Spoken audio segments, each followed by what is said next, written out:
the want, I want to address that first because based on the market, like what we were talking a little bit about, once somebody gets the pain point of wanting to sell, their want is to get out as fast as possible. They don't want to deal with the BS anymore, right? They just want to get out, and that's totally fair. Emotionally, I get it, right? Like you want to be out, you don't want to deal with it, right? But the need is a little bit different there because again, if you do want a deal to actually be positive for both parties, there needs to still be a transition period.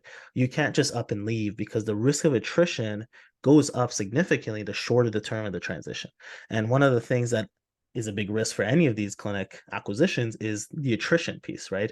If like, let's say you're typically somewhere around like you're expecting like 10 to 20% of attrition that typically happens when a clinic acquisition occurs.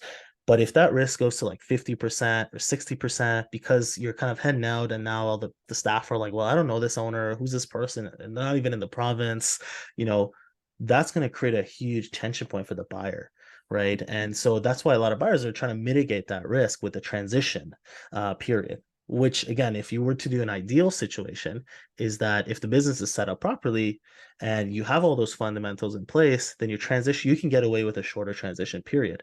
But if your fundamentals aren't in place and the business is completely out of whack and it's going to need a lot of work to actually get it to a stable state, then your transition period is going to be longer, but at least you know you still have a way out, right?